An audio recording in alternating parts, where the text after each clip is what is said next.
आज हम next cases करेंगे इम्पोर्टेंटली। देखिए, इंटरनल मेडिसिन में हमने कुछ केसेस डिस्कस किए थे। In the previous class we discuss cardiomyopathy, ठीक है, कार्डियक टेम्पोनाट डिस्कस किया था। इस तरह की कुछ चीज़ें हमने किए थे। आज हम नेक्स्ट इम्पोर्टेंट केस की तरफ जाएंगे। तो लेके क्लिनिकल सिनेरियो इसमें लेके a 38-year-old male brought to the emergency with history of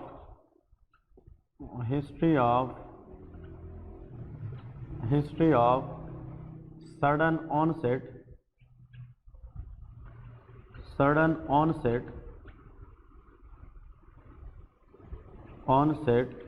high grade fever, nausea and auscultation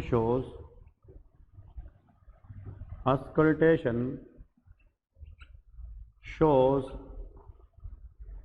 new onset murmur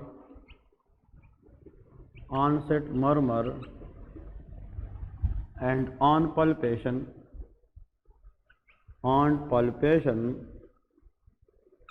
the spleen was enlarged.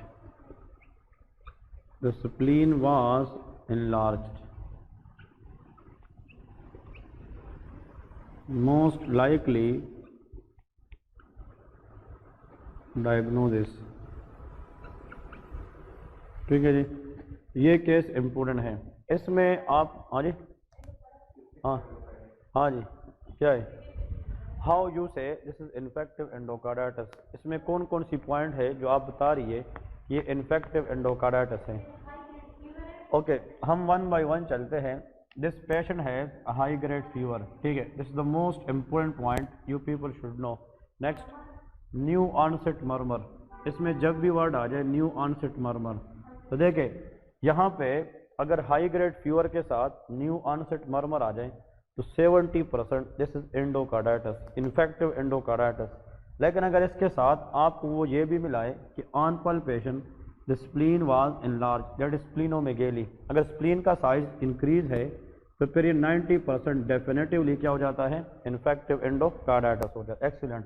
यहाँ पे लिखे इस केस का जो मोस्ट लाइकली डायग्नोसिस है that is called infective endocarditis, that is inflammation of endocardial layer in the heart. ठीक है, actually बात यह है कि जो हार्ट है इसके 3 लेयर्स होते हैं, inner layer, middle layer and outer layer. जो इनर लेयर है दैट इज एंडोकार्डियम और उसकी इन्फ्लेमेशन को हम एंडोकार्डाइटिस कहते हैं। इसके कुछ एमसीक्यूज और हैं वो ऐड करते हैं, लेकिन अब एमसीक्यूज लेके सारे एनालिसिस स्टेप 1 के लिहाज से जो क्वेश्चंस आते हैं वो ऐड करते हैं। अगर एग्जामिनर ये पूछे कि most common cause, MCC stand for most common cause of IE infective endocarditis in colon cancer, ये एमसीक्यूज आता है।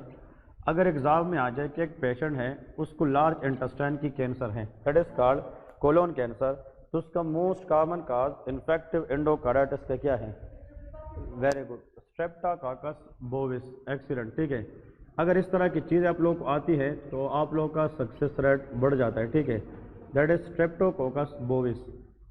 आप लोगों ने ऐसा याद रखना है, बोविस के अंदर बी है, बी पर बाउल, बाउल मीन इंटेस्टाइन। तो इंटेस्टाइन के अंदर जो कैंसर है उसमें अगर इन्फेक्टिव एंडोकार्डाइटिस हो सकती है तो वो स्ट्रेप्टोकोकस बोविस की वजह से होती है। नेक्स्ट देखिए, most common cause of infective endocarditis in skin infection patient या स्किन इन्फेक्शन। अगर एक बंदा है उसको स्किन इन्फेक्शन हुआ है पहले से, कोई स्किन के ऊपर फ्रंकल्स है या कार्बंकल्स है या स्किन के ऊपर कोई जनाब इस तरह लीजन है जिसमें पस बनी है, तो वहाँ पे अगर उस पस के ज़रिए, उस लीजन के ज़रिए अगर स्किन से कोई ऑर्गेनिज्म ब्लड में जाएगी और वो हार्ट में जाएगी, एक्सीडेंट, तो वो स्टेप ओरियस है, स्टेफाइलोकोकस ओरियस, इसको हम सिंपली कहते हैं स्टेप ओरियस कहते हैं। नेक्स्ट MCQ देखें, most common cause of infective endocarditis after after dental procedure, ये भी एग्जाम में आता है। अगर एक बंदा है वो कोई डेंटल प्रोसीजर से गुजर चुका है, उसने रूट कैनालिंग की है या फॉर एग्जाम्पल टूथ एक्सट्रैक्शन किया है, तो इस माउथ के अंदर नॉर्मल फ्लोरा है। अगर नॉर्मल फ्लोरा मिसप्लेस हो जाए तो उसमें भी ऑर्गेनिज्म ब्लड के जरिए हार्ट में जाके क्या करा सकती है, इन्फेक्टिव एंडोकार्डाइटिस। तो अगर किसी को माउथ इन्फेक्शन या डेंटल प्रोसीजर के बाद इन्फेक्टिव एंडोकार्डाइटिस हो जाए तो उसका most common cause streptococcus viridans है। क्या है? Streptococcus viridans. ये भी एग्जाम में आता है, that is called streptococcus viridans. This very commonly asked exam question. ठीक है जी। नेक्स्ट इसमें लेके 4th number, most common cause of infective endocarditis in prosthetic valve patient. Prosthetic से मुराद क्या है? प्रोस्टेटिक वाल्व से मुराद यह है कि अगर एक पेशेंट है उसने पहले से हार्ट वाल्व रिप्लेस किए हैं, for example mitral valve stenosis था या इयोटिक वाल्व रीगर्जिटेशन, और उसने हार्ट के अंदर पहले से एक वाल्व रिप्लेस की है, तो artificial valve in the heart को हम प्रोस्टेटिक वाल्व भी कहते हैं। प्रोस्टेटिक वाल्व के ऊपर मोस्ट कॉमन कादा इन्फेक्टिव एंडोकार्डाइटिस स्ट्रेप्टोकोकस एपिडर्मिडस। वो क्या होता है? Streptococcus epidermidis. तो जो 4 पॉइंट्स लेके है, डेफिनेटली एग्जाम के अंदर इनमें से एक एमसीक्यूज क्वेश्चन जरूर आता है। ठीक है, तो प्लीज उसको हाईलाइट करें and they commonly ask such type of question in the exams. अब इसमें 2-3 चीज़ें हम मजीद डिस्कस करेंगे जो बहुत इंपॉर्टेंट है, वो आप लोग को आने चाहिए। ये 4 चीज़ें आप लोग को जहन में आ गई। अब इन्फेक्टिव एंडोकार्डाइटिस के जितने भी पेशेंट आते इसमें लेके क्लिनिकल फीचर्स 3-4 चीज़ें मजीद भी ऐड करते हैं ताकि एग्जामिनर आप लोगों से अगर दूसरे किस्म के सवाल भी करे फिर आने चाहिए। Clinical features of which condition infective endocarditis. तो जैसा कि हमने पहले से बोला, हाई ग्रेड फीवर होगा। ठीक है, हाई ग्रेड फीवर के साथ पेशेंट आएगा, उसमें शिवरिंग वगैरह भी हो सकती है क्योंकि फीवर ज़्यादा की वजह से देयर इज शिवरिंग। नेक्स्ट देखिए, इन पेशेंट के अंदर न्यू ऑनसेट मर्मर होगी, न्यू ऑनसेट मर्मर, और न्यू ऑनसेट मर्मर के साथ there is splenomegaly, enlargement of the spleen। क्या होगी? enlargement of spleen। another very important point which is star for the exam, that is called sphincter hemorrhage। इस patient में क्या होगा? sphincter hemorrhage। what is meant by hemorrhage? hemorrhage से मुराद bleeding है। sphincter का मतलब यह है कि nail bed hemorrhages। इन लोग के जब हम नाखून को देखते हैं, इस नाखून के अंदर हमें इस तरह डॉट्स की शक्ल में ब्लड नजर आती है, that is called nail bed hemorrhages। इसको क्या कहते हैं? nail bed hemorrhages is also known as sphincter hemorrhages। होता क्या है, इन्फेक्टिव एंडोकार्डाइटिस पेशेंट का जो इशू है वो तो हार्ट में है, लेकिन उसके खिलाफ हमारी जो इम्यून सिस्टम है वो एबनॉर्मली रिएक्ट करना शुरू कर देता है, और एबनॉर्मल इम्यून रिस्पांस की वजह से वो मल्टीपल एरियाज को डैमेज करना शुरू करता है, जिसमें micro vessel in the nail भी होते हैं। और अगर उस छोटे छोटे वेसल को हम डैमेज करें तो वो नेल के अंदर ब्लीड करेगी, विच लीड्स टू स्प्लिंटर हेमोरेजेस। ठीक है जी। नेक्स्ट पॉइंट लेके, इन लोगों के अंदर जेनवे लेजन्स क्या होते हैं? जेनवे लेजन्स, ये भी एमसीक्यूज आता है। What is Janeway lesion? Janeway lesion are purple to reddish lesion, they affecting the palm of the hand and sole of the feet. मतलब फीट की जो सोल है या पाम ऑफ द हैंड इसको अफेक्ट करती है, but these lesion are painless lesion. इसके अंदर पेन नहीं होता, तो ये क्या होते हैं? पेनलेस लेजन होते हैं। और अनदर वेरी इंपॉर्टेंट पॉइंट, जिस इन्फेक्टिव एंडोकार्डाइटिस पेशेंट के अंदर देयर इज ओस्लर नोड्स। क्या होते हैं? Osler nodes. What is Osler nodes? इसके याद रखें, number 1, these nodes affect pulp of finger. ये कहाँ पे होते हैं? Pulp of finger. पल्प से मुराद टिप है, मतलब ये जो हमारी फिंगर है उसकी एंड्स को हम पल्प कहते हैं। बिल्कुल tip of the finger is known as pulp of the finger. These nodes are pea size. Pea size के होते हैं, जिस तरह एक मटर का दाना होता है, मटर के दाने के बराबर पी साइज होते हैं। फिर लेके पिंक इन कलर, ये क्या होते हैं? Pink in colour. In lesions को जब हम देखते हैं, दे लुक लाइक पिंक, वो हमें पिंक नजर आते हैं। सो पिंक इन कलर होते हैं। और आखिर में last but not the least, ये हमेशा पेनफुल इन नेचर होते हैं। क्या होते हैं? Painful in nature.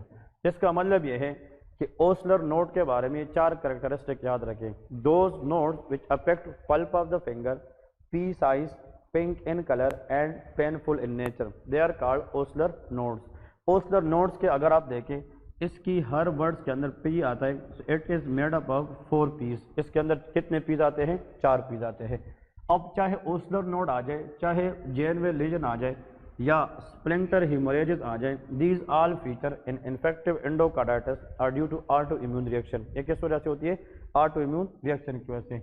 और सातवें पोजीशन पे अकॉर्डिंग टू पैथोलॉजी बुक इसमें कभी कभार किडनी भी डैमेज होकर हेमोचूरिया होती है, मतलब blood in the urine is called haematuria, तो इसके अंदर हेमोचूरिया भी होता है। तो ये सारे करेक्टरिस्टिक तो हम पेशेंट के अंदर देख सकते हैं, लेकिन first three things are really important for the diagnosis of infective endocarditis. ठीक है जी। अब इसमें यहाँ पे जो मोस्ट इंपॉर्टेंट पॉइंट है एमसीक्यू देखे कि which one of the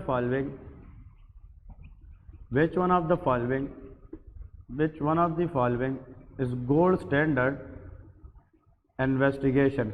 gold standard investigation मतलब अगर आपसे सर ये पूछे एग्जाम के अंदर कि गोल्ड स्टैंडर्ड इन्वेस्टिगेशन बताएं। देखिए जिस तरह के हमने केस देखा, आप लोगों ने कहा कि sir high grade fever, new onset murmur और साथ में जनाब स्प्लीनोमेगेली है, मतलब स्प्लीन का साइज ज़्यादा है, तो आप लोग समझ गए कि इन्फेक्टिव एंडोकार्डाइटिस है। लेकिन याद रखें अगर इस तरह की सिनेरियो है और नीचे लिखा है which of the following test should be done to diagnose this condition, answer is echo. हम क्या करते हैं? इको करते हैं। तो echocardiography is the gold standard investigation for infective endocarditis. तो आप लोग का आंसर इको कार्डियोग्राम होना चाहिए। ठीक है जी। इको के अंदर हमें क्या नजर आना चाहिए? ये भी एग्जाम में आते हैं कि जब हम इको करते हैं हार्ट के अंदर तो वी शुड सी वेजिटेशन। हमें क्या नजर आना चाहिए? वेजिटेशन नजर आना चाहिए। What is vegetation? Anyone of you?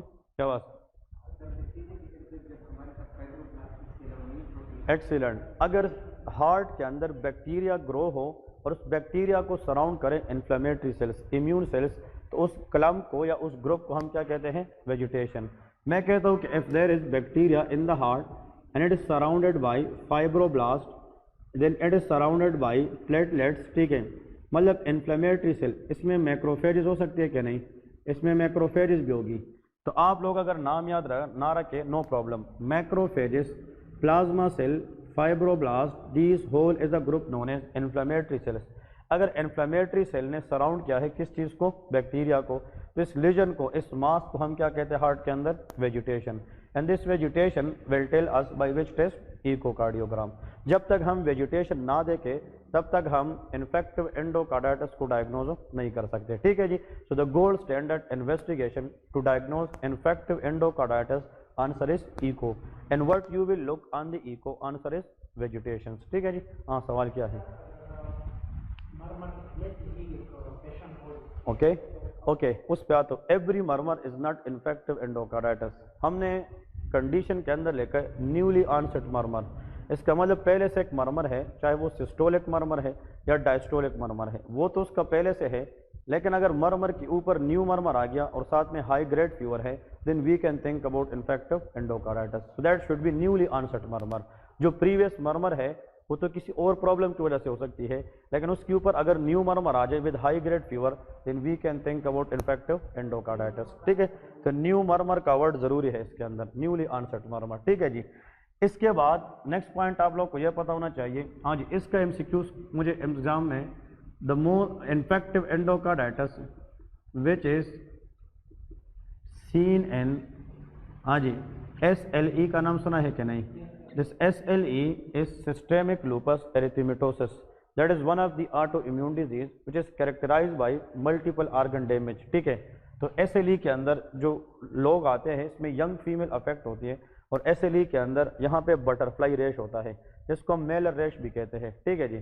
SLE is known as, अगर एग्जाम में ये आ जाए कि एक बंदा है उसको SLE है, अब इस तरह नहीं होगा कि डायरेक्ट इस तरह छोटा सा क्वेश्चन, एनएलई स्टेप 1 में इस तरह क्वेश्चन कभी नहीं आता कि 2 लाइनों में हो, वो बड़े क्वेश्चंस आते हैं। आप लोगों को मिसाल ये है, वो कहेंगे 35 year old female presented to you in the clinic with a high grade fever, newly onset murmur and enlarge spleen. तो जहन ने तो मान लिया कि क्या है? इन्फेक्टिव एंडोकार्डाइटिस है, लेकिन वो ये भी बताती है कि this female is previously a diagnose case of which condition? SLE। तो अगर SLE उसके साथ आ गया तो फिर वो आपसे पूछेगा कि नीचे दिए गए ऑप्शन में इसका क्या हो सकता है। तो अगर इन्फेक्टिव एंडोकार्डाइटिस किस पेशेंट में हो जाए? SLE में, तो इसका एक स्पेशल नाम है, इसको कहते हैं लेबमैन-सैक इन्फेक्टिव एंडोकार्डाइटिस। याद रखें, लेबमैन-सैक इन्फेक्टिव एंडोकार्डाइटिस। सो लेबमैन सैक वर्ड जब भी आ जाए think about that is infective endocarditis. देखिए एंडोकार्डाइटिस का मतलब क्या है, इन्फ्लेमेशन ऑफ एंडोकार्डियम, तो उसका पहला वर्ड क्या है ई, अब और सैक का पहला वर्ड एस है और इसका एल, तो ये एसएलई के अंदर होता है। Libman Sacks infective endocarditis is classically seen in SLE. अब इसमें जो हम क्या करेंगे, ई को करेंगे, क्या करेंगे, ई को। तो एसएलई इन्फेक्शियस डिजीज है या ऑटो इम्यून है, ऑटो इम्यून है, वेरी गुड। तो इसमें जो वेजिटेशन बनेगी, वेजिटेशन में फाइब्रोब्लास्ट भी होगा, वेजिटेशन में प्लाज्मा सेल भी होगा, वेजिटेशन में मैक्रोफेज भी होगा क्या नहीं। मतलब हमेशा याद रखें कि इसके अंदर जो है ऑटो इम्यून डिजीज़ के अंदर हमेशा इन्फेक्टिव का वर्ड हम यूज़ नहीं करते हैं, इसलिए मैंने यहाँ पे समझाने के लिए कहा दैट इज लेबमैन सैक एंडो, हाँ जी, कार्डाइटिस, सिंपल एंडोकार्डाइटिस, क्योंकि ये इन्फेक्शियस काज से नहीं होता, ये ऑटो इम्यून काज से होता है।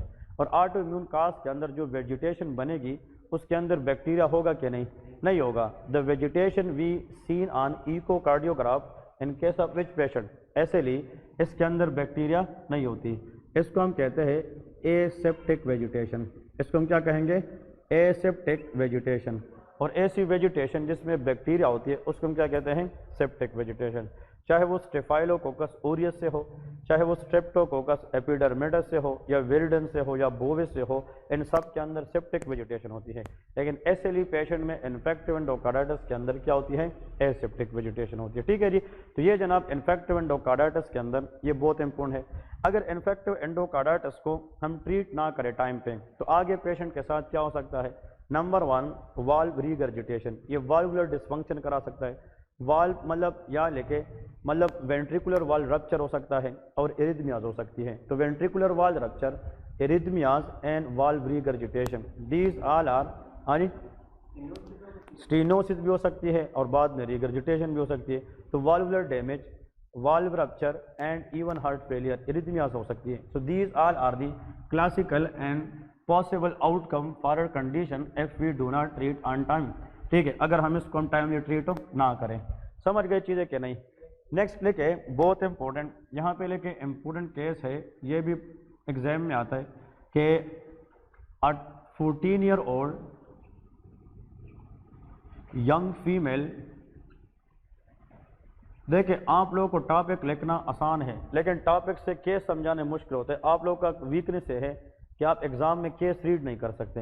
अगर आप लोग केस से टॉपिक करेंगे तो फिर आप लोग की रिफ्लेक्सेस बढ़ेगी और आप लोग को आसानी होगी। 14 year old young female brought to the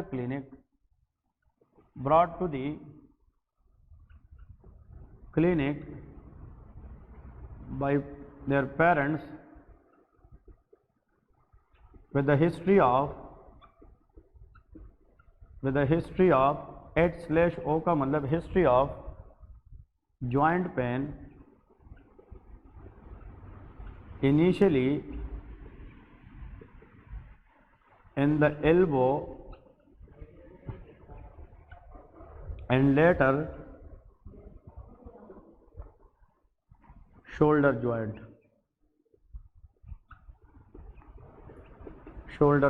ठीक है जी, elbow and then shoulder joint. Erythematous is the word used for red rashes on the chest and high grade fever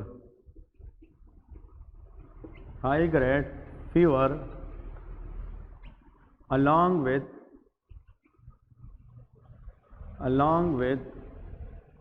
raised ASO anti-streptococcal O, ASO titre, antibody को हम titre कहते हैं। ठीक है, but she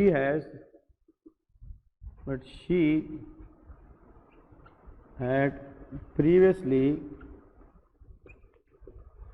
1 episode of sore throat. ठीक है, 1 episode of sore throat, painful throat is a sore throat.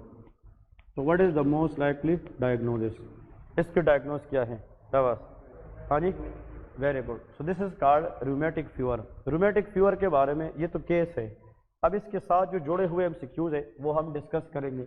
Very good. तो rheumatic fever के अंदर सबसे इंपॉर्टेंट बात यह है कि वो फीमेल के अंदर कॉमन है, स्कूल गोइंग चाइल्ड के अंदर होती है 5 to 15 ईयर एज। इसमें जॉइंट्स की प्रॉब्लम होती है, आर्थराइटिस होता है, लेकिन रूमेटिक फीवर के बारे में ये बात ज़रूर याद रखें कि इसमें परमानेंट जॉइंट इन्वॉल्व नहीं होते। इसमें अगर आज एल्बो जॉइंट है तो 2 दिन के बाद वो ठीक होगा तो शोल्डर जॉइंट का मसला होगा।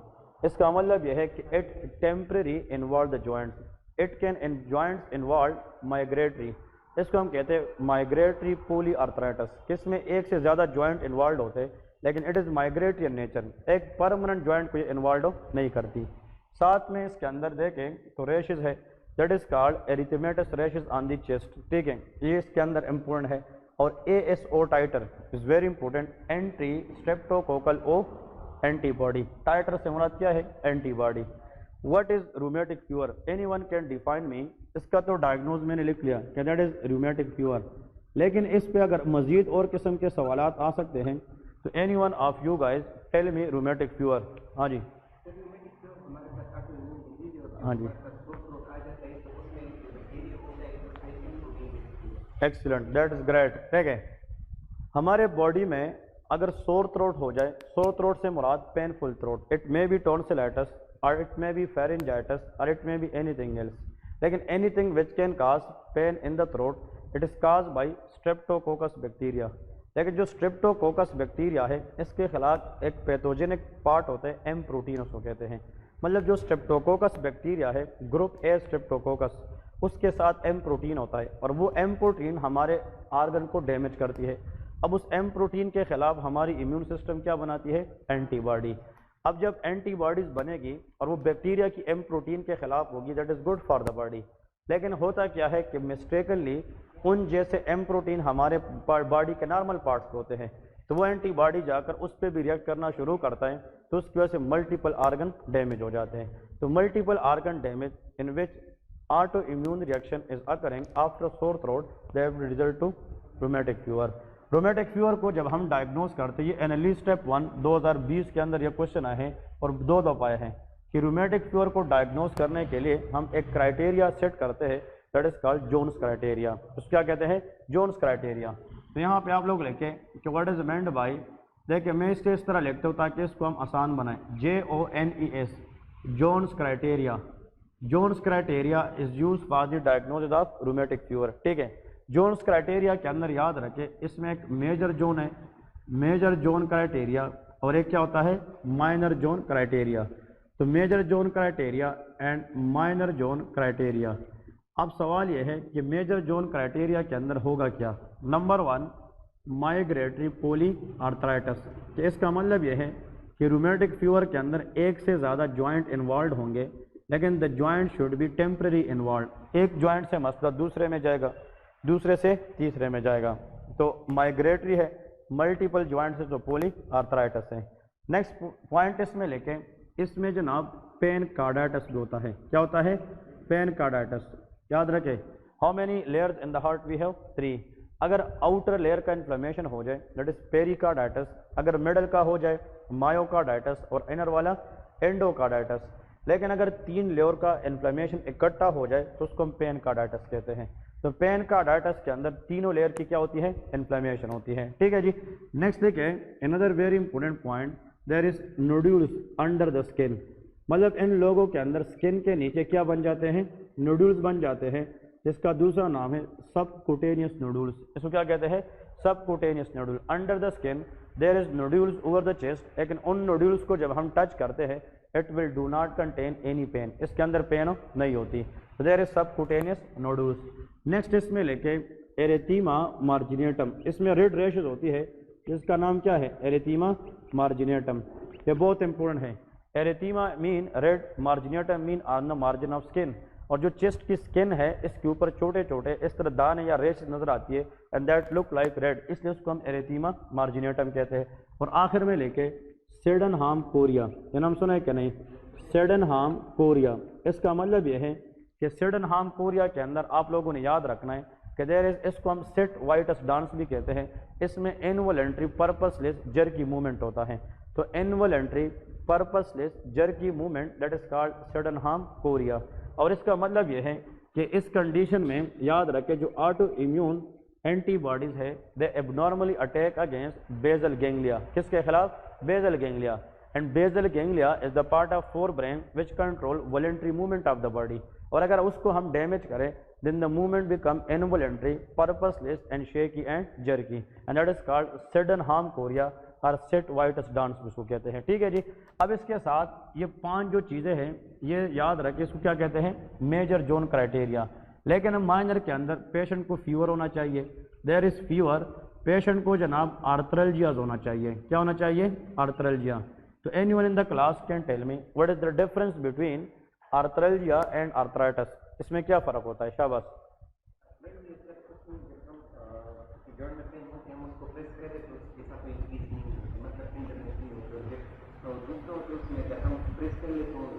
Okay next.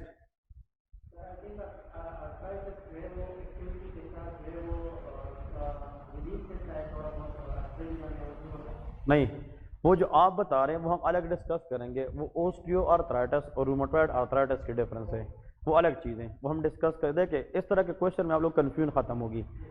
He is right. लेकिन जो आर्थराल्जिया है, कभी कभार लोग कहते हैं कि मेरे जोड़ में दर्द है, आप उस दर्द को दबाएंगे तो पेशेंट को अच्छा लगेगा। पेशेंट का कि यहाँ पे दबाए, यहाँ पे दबाए। तो if the patient can bear weight if we press the joint that is called arthralgia. Mild pain in the joint is called arthralgia. लेकिन अगर उस जॉइंट के ऊपर इन्फेक्शन होकर वो इन्फ्लेमेशन का शिकार हो जाए तो इन्फ्लेमेशन के साइंस कौन कौन से हैं? स्वेलिंग है कि नहीं, उसमें रेडनेस है, टेंडरनेस है, पेन है। If the joint become full blown inflamed then it is called arthritis. तो arthralgia is a minor criteria, arthritis is a major criteria. Arthralgia में अगर हम पेशेंट को ठीक ना करें तो किस में कन्वर्ट हो सकता है? आर्थराइटिस में कन्वर्ट हो सकता है। नेक्स्ट इसके साथ लेके ASO टाइटर रेस कि जो एंटी स्ट्रेप्टोकोकल एंटीबॉडी है वो क्या होगी? रेज होगी। और इसमें फर्स्ट डिग्री हार्ट ब्लॉक भी हो सकता है। ठीक है, लेकिन ये 3 आप लोग याद रखें, दिस कॉल्ड माइनर क्राइटेरिया। लेकिन याद रखें, अब सवाल ये है, अगर एक पेशेंट है उसको सोर थ्रोट के बाद इस 5 मेजर क्राइटेरिया में 3 आ जाए, कितने आ जाए? 3, then it will be the case of rheumatic fever. अगर याद रखें इस किसी भी सोर थ्रोट के बाद इसमें 2 आ जाए और इन 2 में से 1 इससे आ जाए तो फिर भी वो क्या है? रूमेटिक फीवर है। और अगर इससे कितने आ जाए? 1 आ जाए और इससे कितने आ जाए? 3, तो फिर वो भी रूमेटिक फीवर है। इसका मतलब आसान मिसाल ये है, what is the way to diagnose rheumatic fever by interpreting which criteria? Jones criteria. तो जोन्स के अंदर पहले जे का मतलब कि इसमें ज्वाइंट टारगेट होता है कि नहीं, और ज्वाइंट की वजह से माइग्रेटरी पोली आर्थराइटिस होता है।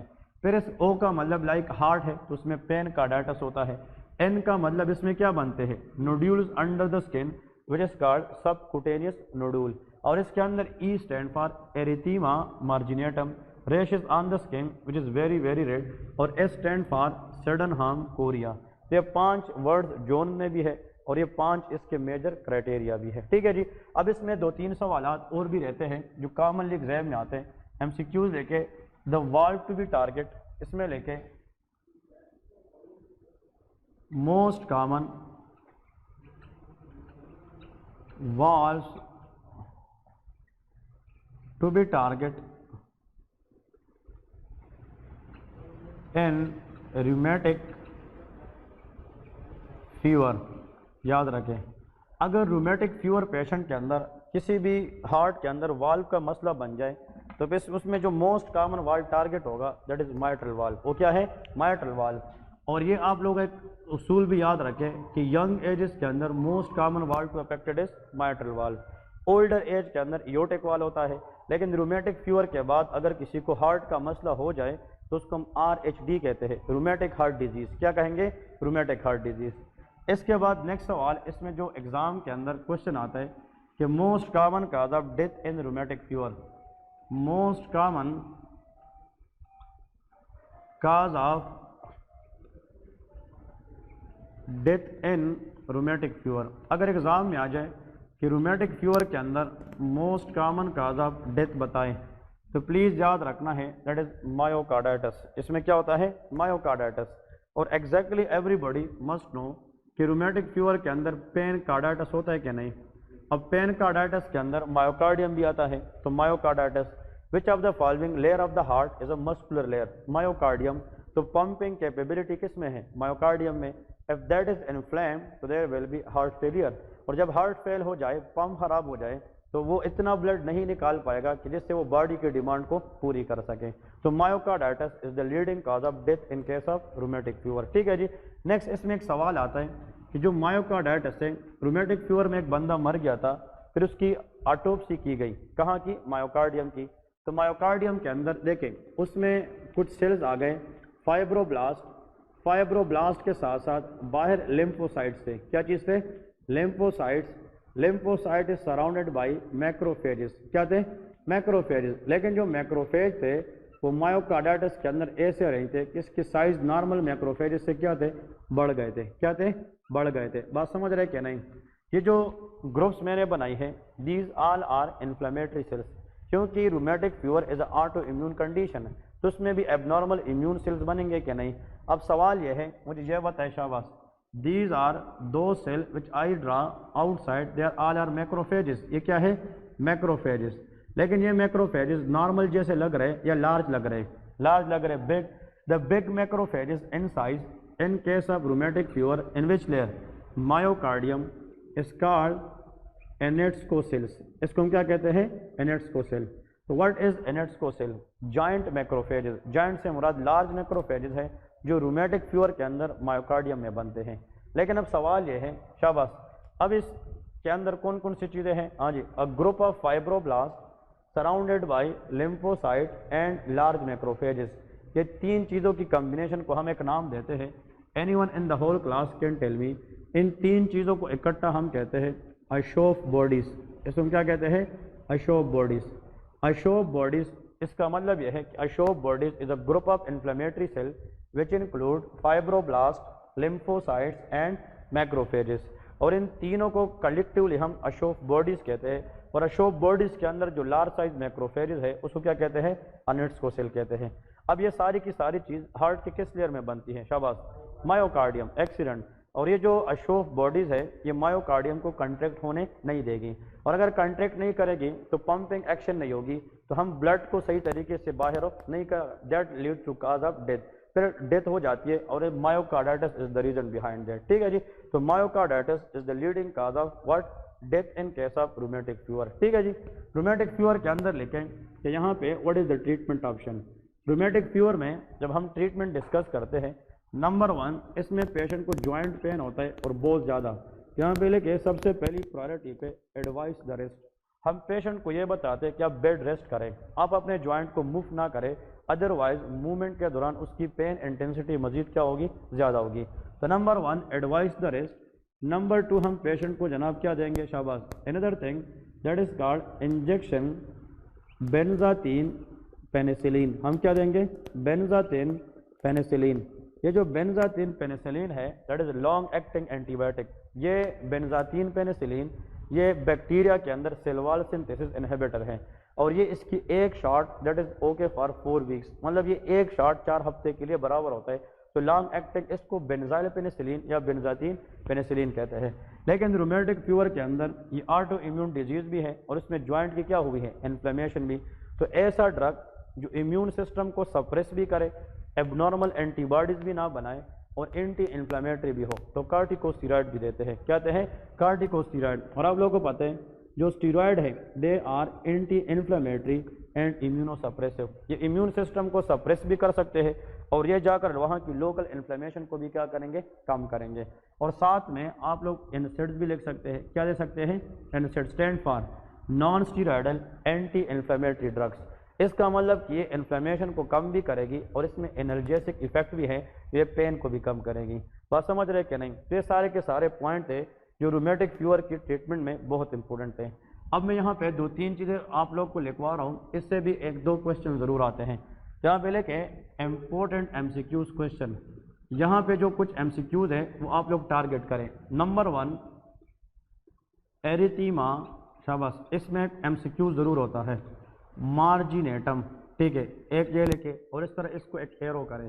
फिर नेक्स्ट लिखे एरिथीमा, एरिथीमा नोडोसम, यह नाम सुना है कि नहीं, एरिथीमा नोडोसम।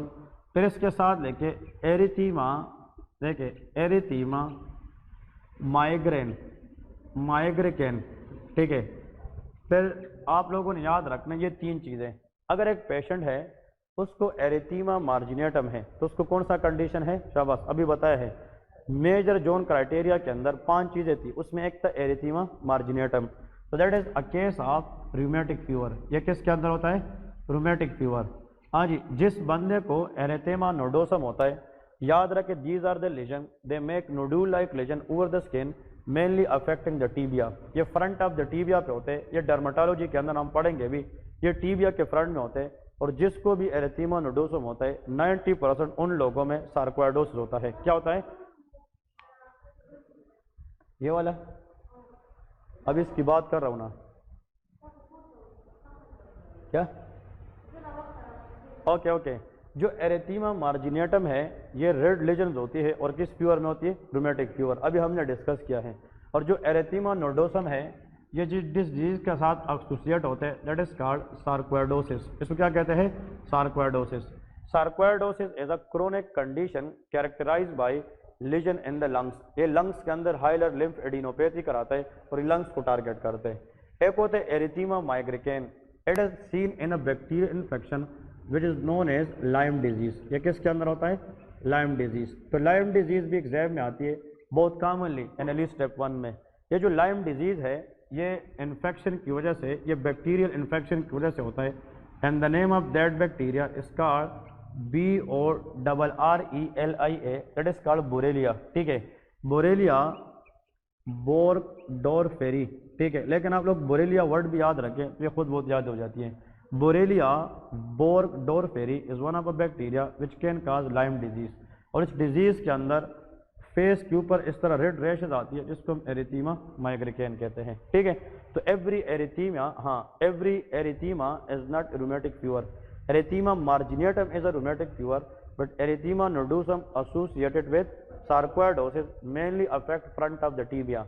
और जो एरिथेमा माइग्रेन है ये किसके अंदर होता है, Lyme disease which is caused by Borrelia burgdorferi, ठीक है। ये इंपॉर्टेंट है। अब सवाल ये है कि अब देख ये जो बैक्टीरिया है ये बोरेलिया, ये माइक्रोस्कोप के नीचे हमें इस तरह नजर आती है, इस तरह। This bacteria look like spiral in shape. ये किस तरह नजर आती है, स्पायरल। तो इस बैक्टीरिया का जो माइक्रोबायोलॉजी के अंदर ग्रुप है दैट इज कॉल्ड स्पायरोकीट्स। इसको क्या कहते हैं, spirochetes. Spirochetes are those bacteria which look like spiral in shape. उनमें से एक का नाम क्या है, बोरेलिया बोर्गडोरफेरी है, ठीक है। Other spirochete we will discuss in other class. आप लोगों ने एक STD का नाम सुना है, सेक्सुअली ट्रांसमिटेड डिजीज, जिसको हम सिफिलिस कहते हैं। Syphilis is a disease which transmitted sexually, it is caused by Treponema pallidum. Which bacteria, Treponema pallidum. और जो ट्रेपोनीमा पैलेडम है वो भी क्या है, स्पायरोकीट है। एक और बैक्टीरिया है जहाँ पे पानी कड़ा होता है, पानी स्टेगनेंट वाटर, और उसमें एनिमल जाकर जनाब यूरिन करते हैं, उसके अंदर एक बैक्टीरिया सर्वाइव करती है जिसको हम लेप्टोस्पायरा कहते हैं। क्या कहते हैं, Leptospira.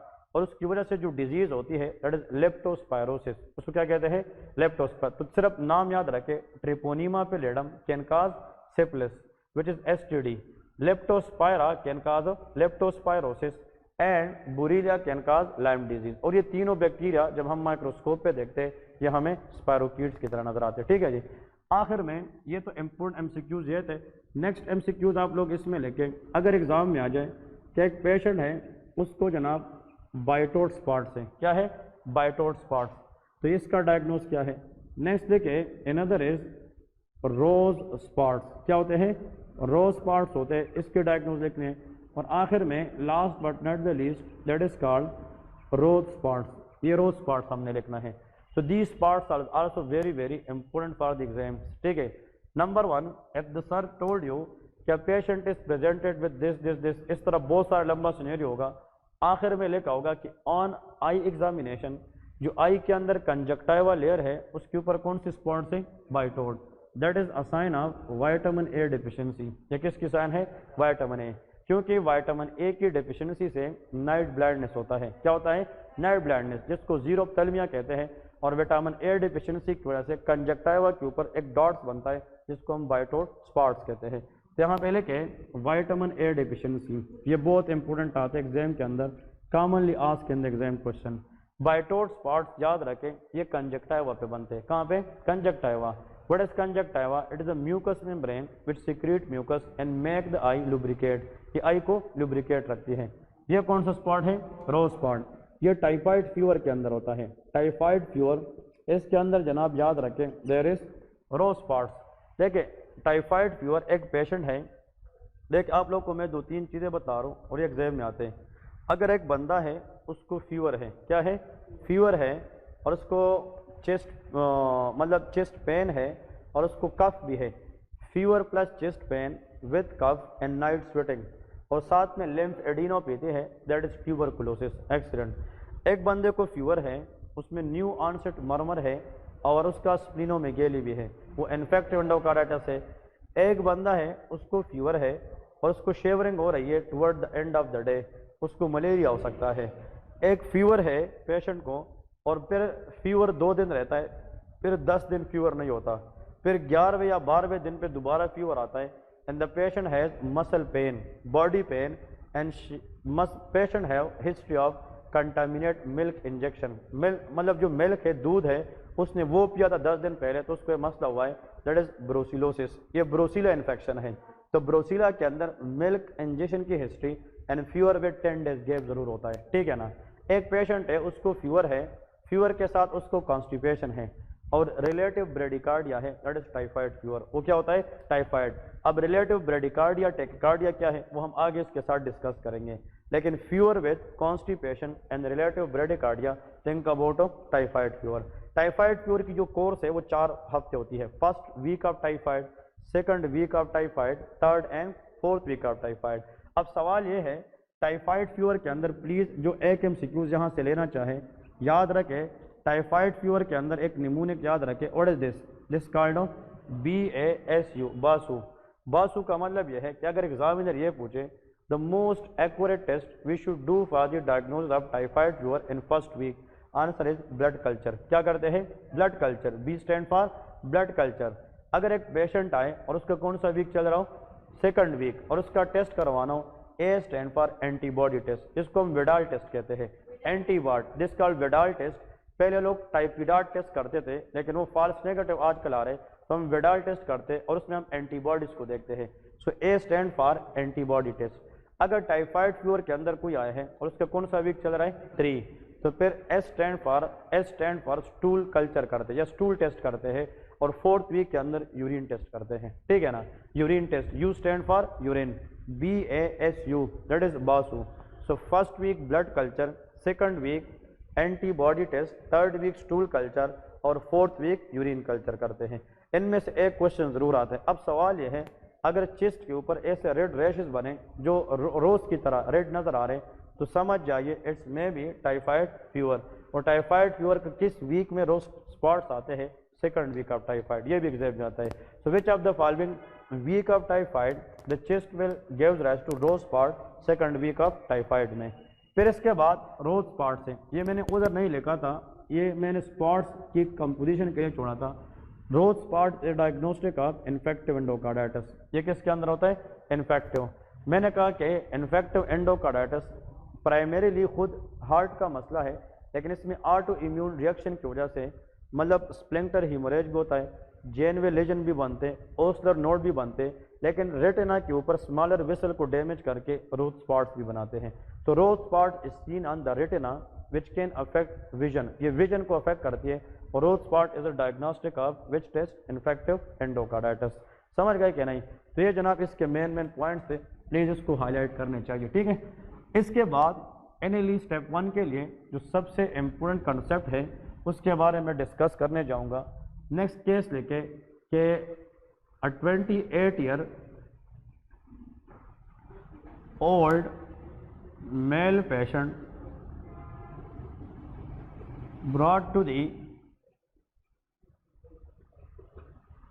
brought to the emergency with sudden onset sharp chest pain which is localized. This point is really important, क्योंकि चेस्ट पेन में रेडिएट है, और अगर चेस्ट पेन रेडिएट करता है लेफ्ट साइड पे, we can think about angina and MI, ठीक है। लेकिन यहाँ पे जो चेस्ट पेन है दैट इज सेंट्रलाइज, या सेंट्रलाइज मीन लोकलाइज होता है, जहाँ से दर्द है सीने के ऊपर वहाँ पे ही रहता है। अगर आप पेशेंट से पूछे कि आया ये दर्द आपके बाजू पे या जबड़े पे इस तरह रेफर होता है कि नहीं, वो कहेगा नहीं, यहाँ पे दर्द है, चुभने वाला दर्द है, शार्प पेन है, पिंचिंग पेन होता है। लेकिन दिस पेन क्वालिटी इज कि the pain is always of localize, क्या होता है, लोकलाइज होता है। विच इज, अब ये इम्पोर्टेंट है, विच इज एग्रावेट, एग्रावेट का मतलब क्या है, बढ़ जाना, aggravating अनटेकिंग inspiration, inspiration and relieved, या एग्जाम में जो वर्ड आते हैं वो ये है ईजेस, कम होना, ऑन एक्सपायरेशन, ठीक है। एक्सपायरेशन, ईसीजी शोज, ये इंपॉर्टेंट है, ईसीजी शोज, अब ये वर्ड कामा में बंद करें, diffuse ST segment, ST segment elevation, ST segment elevation, ठीक है। इसकी डायग्नोज क्या है, शाबाश, that is what is the most likely diagnosis, how, शाबाश, डिफेंड योर आंसर के हाउ। इसमें कौन कौन सी पॉइंट्स ऐसी है, नंबर 1 चेस्ट के अंदर शार्प चेस्ट पेन होता है, नंबर 2 लोकलाइज्ड है कि कहीं इधर उधर शिफ्ट नहीं हो रहा, ठीक है, एक्सीलेंट, ये इसका स्ट्रांगेस्ट फाइंडिंग है।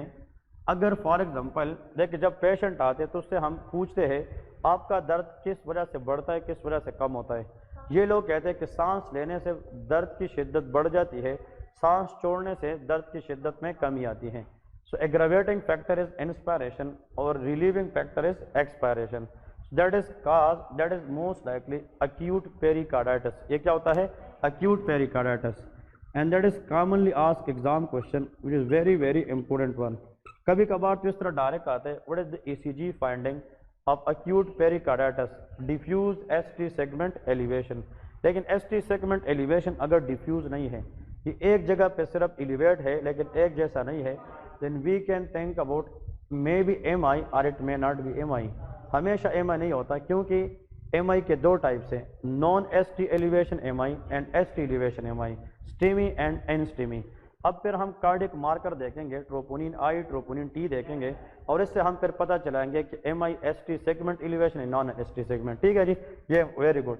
अब देखिए ये नॉलेज जहन में रखते हुए इसके 2-3 पॉइंट हैं।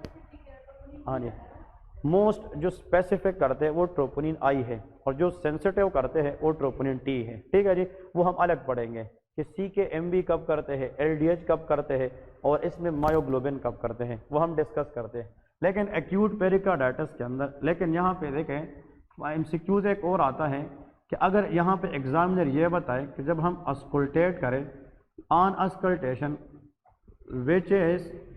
विच one is heart, which one is heart in pericarditis. Examiner ये भी पूछेगा कि पेरिकार्डाइटिस के अंदर अगर हम अस्कुल्टेशन करें, स्टेथोस्कोप पे सुनने की कोशिश करें, what we should heard about, that is called pericardial rubs। इसको क्या कहते हैं, पेरिकार्डियल रब्स भी उसको कहते हैं, या इसको फ्रैक्शन रब्स भी कहते हैं। जब हार्ट का बाहर वाला लेयर इन्फ्लेम्ड हो, हम सांस लेंगे तो स्टेट के ऊपर वो चेस्ट वाल के साथ इस तरह रब करेगी, टकराएगी, दैट इज कॉल्ड पेरिकार्डियल रब, या इसको हम फ्रैक्शन रब्स भी कहते हैं। अब यहाँ पे 2-3 पॉइंट एमसीक्यू देखे, इम्पोर्टेंट एमसीक्यू देखे और इम्पोर्टेंट कंसेप्ट। अगर एक पेशेंट है उसमें चेस्ट पेन है, चेस्ट पेन, लेकिन मैं यहाँ पे चेस्ट पेन के सामने इसकी क्वालिटी लिखूँ, patient will complain heaviness of the chest. Patient ऐसा फील करेगा कि इसके सीने पे बोझ है, मतलब शार्प पेन नहीं है, हैवीनेस है। तो chest pain which is heavy pain, chest pain which is radiate to left jaw या लेफ्ट आर्म, ठीक है, ये आएगा। लेकिन इसके साथ अब आगे देखें, अगर ये चीज़ आ जाए विद, हाँ जी, कार्डियक मार्कर रेज, अगर इसके साथ कार्डियक मार्कर क्या है, रेज है, then it should be MI, myocardial infarction. ठीक है, वो फिर अलग बात है कि इन्फीरियर MI है, एंटीरियर MI है या पोस्टीरियर MI है, वो हम अलग डिस्कस करेंगे, या लेटरल वाल MI है। ठीक है जी, लेकिन यहाँ पे देखे एफ नॉर्मल या if cardiac marker not raise, cardiac marker not raise, not raise, then it should be definitely angina. फिर क्या हो सकता है? एंजाइना। तो देखिए the real difference between MI and angina that is cardiac markers. क्योंकि angina और MI के जितने भी लोग आते हैं क्लिनिक के अंदर, हॉस्पिटल में, इमरजेंसी के अंदर, उनकी पेन पैटर्न सेम होती है। दोनों में हैवी पेन होता है और वो रेडिएट करता है लेफ्ट साइड पे। दोनों की ECG फाइंडिंग सम टाइम भी क्या होती है? ठीक होती है, नॉर्मल होती है, मतलब एक जैसी ST सेगमेंट एलिवेशन दोनों में हो सकती है। लेकिन हाउ टू रियली डिफरेंशिएट कि एंजाइना है या MI है, हम कार्डियक मार्कर टेस्ट करते हैं। अगर कार्डियक मार्कर रेज्ड है तो फिर MI है, अगर वो नॉर्मल है तो फिर ये एंजाइना है। अगर आपसे मैं वैसे पूछूं can you people define me angina, तो what will be the definition? Angina को कैसे डिफाइन करेंगे? हाँ, one by one. Pain in the chest is called angina. हाँ, सवाल ये है कि एंजाइना है, एंजाइना को डिफाइन कैसे करेंगे? एंजाइना मतलब क्या है? Pen in the chest.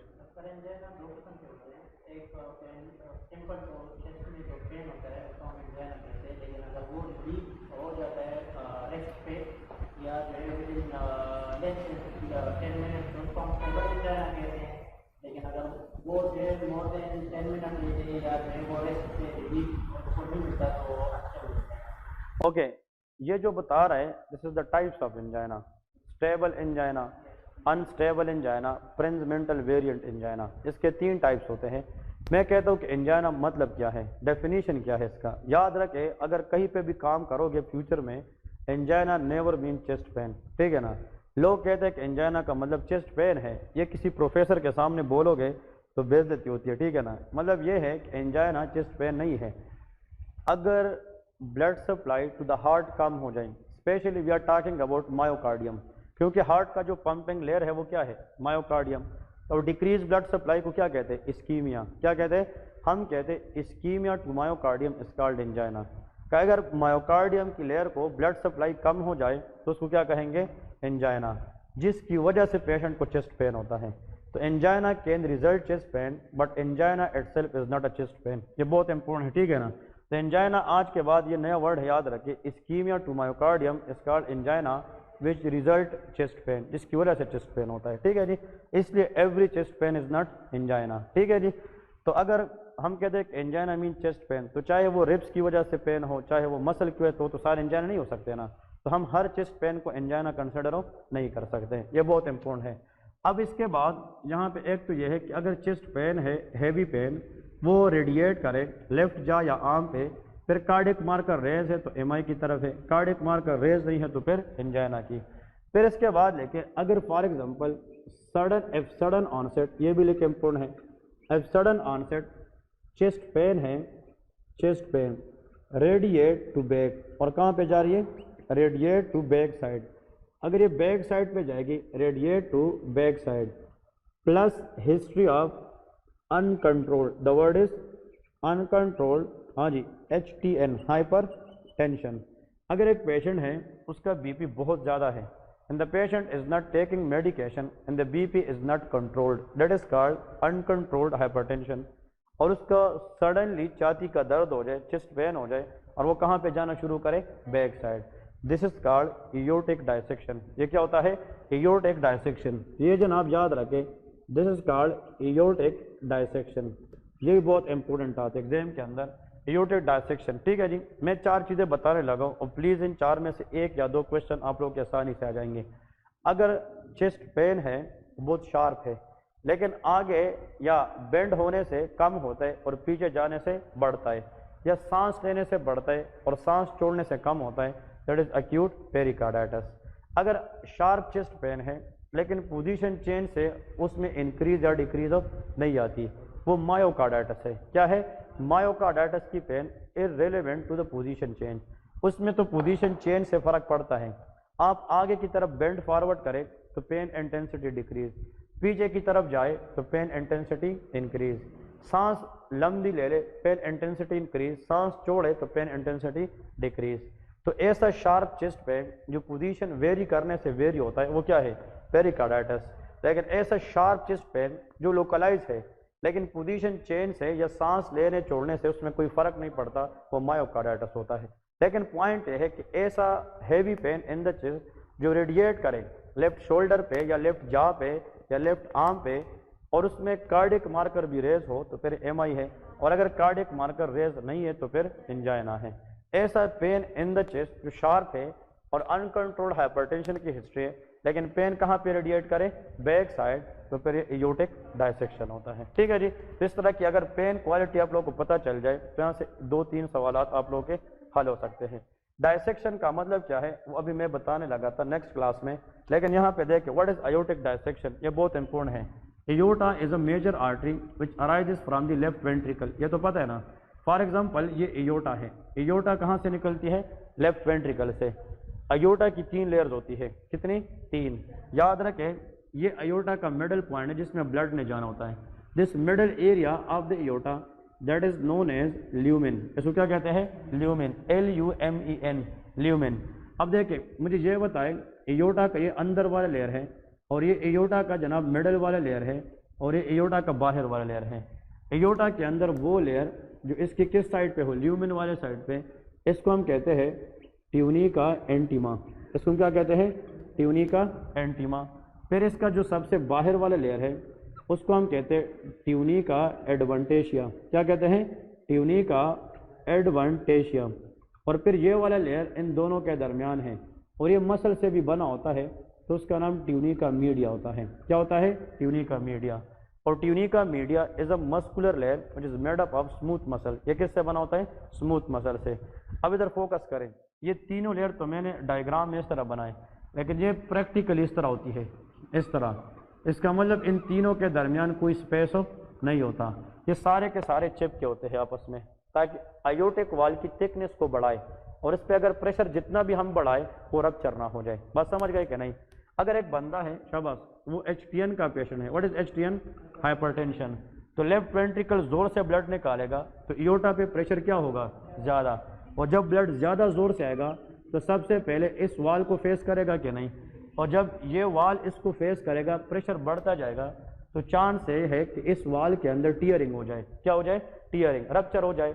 और जब इनर वाला लेयर रप्चर हो जाएगा तो प्रेशर से ब्लड आएगा कि नहीं, तो प्रेशर से ये ब्लड इस वाले लेयर को बाहर की तरफ खींचेगा कि नहीं, तो ये वाले लेयर दोनों बाहर की तरफ जाएंगे और ये वाला लेयर किधर जाएगा, अंदर की तरफ। तो यहाँ पे एयोर्टिक, हाँ जी, एयोर्टा पहले हमें एक नजर आई थी कि 2, पहले एक, क्योंकि तीनों लेयर आपस में पेस्ट होते हैं। अब जब इसके अंदर ब्लड चला गया और उसने प्रेशर क्रिएट किया तो इसने अपने लिए जगह बना दी क्या नहीं, तो 2 लेयर बाहर चले गए और एक लेयर अंदर चला। तो जब एयोर्टा को हम देखेंगे ये 2 तो हमें एक नजर आएंगे और ये हमें अलग नजर आएगा, तो एयोर्टा कितने में डिवाइड हुआ, 2 में। इसको इसलिए डायसेक्शन कहते हैं। डाई मीन 2, सेक्शन मीन हिस्से। इसका मतलब यह है एयोर्टिक डायसेक्शन में सुन ले, ये कौन सा लेयर है, शाबाश, एक्सीलेंट, और ये क्या है, मीडिया। तो इसके दरमियान पहले से कोई ल्यूमेन या स्पेस था।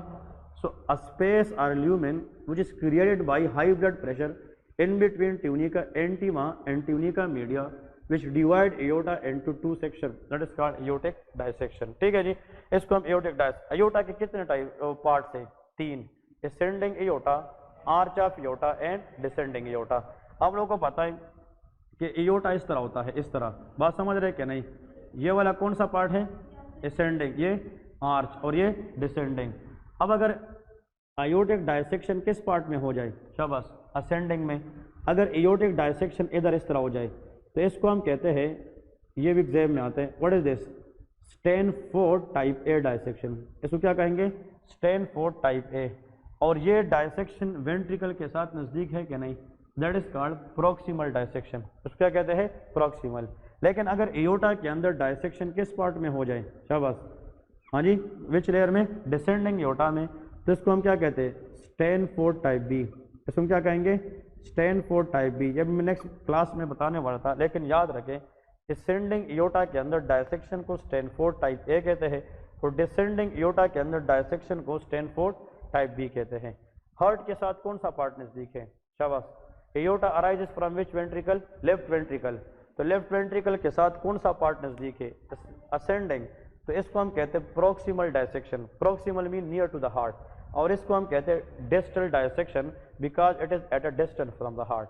That is proximal dissection and that is distal dissection. इसका अगर सर पूछे एग्जाम में क्या patient has hypertension and develop chest pain which is radiate to the back side and investigation shows Stanford type A dissection, what should you do in emergency? Answer is surgical repair। हम open heart surgery या cardiac surgery करते और ये वाला area दोबारा क्या करते हैं? रिपेयर कर देते हैं। लेकिन अगर मसला कहाँ पे है? Stanford type B descending part में, तो फिर हार्ट से यहाँ तक आने में टाइम लगता है, तो यहाँ पे प्रेशर कम होगा, तो इसमें हम इनिशियली बीटा ब्लॉकर देते हैं। कहते हैं बीटा ब्लॉकर, बी है तो टाइप बी पर बीटा ब्लॉकर, और अगर बीटा ब्लॉकर से काम ना चले तो लेटर इसका भी हम सोचेंगे कि सर्जिकल इंटरवेंशन करें। ठीक है, तो that is called what all about aortic dissection. तो बीटा ब्लॉकर इसलिए देते हैं ताकि बीपी या हार्ट रेट को थोड़ा सा कम करें, ताकि ब्लड की प्रेशर क्या हो जाए? कम हो जाए, ताकि यहाँ पे प्रेशर का इफेक्ट कम रहे। ठीक है, तो Stanford type A what is the best next option for the management? Surgical repair. और स्टैनफोर्ड टाइप बी के अंदर initially beta blocker then surgical intervention करते हैं। 5 मिनट ब्रेक करें, फिर नेक्स्ट लेक्चर में स्टार्ट कर रहा हूँ। कैसे समझ गए कि नहीं? बहुत इंपॉर्टेंट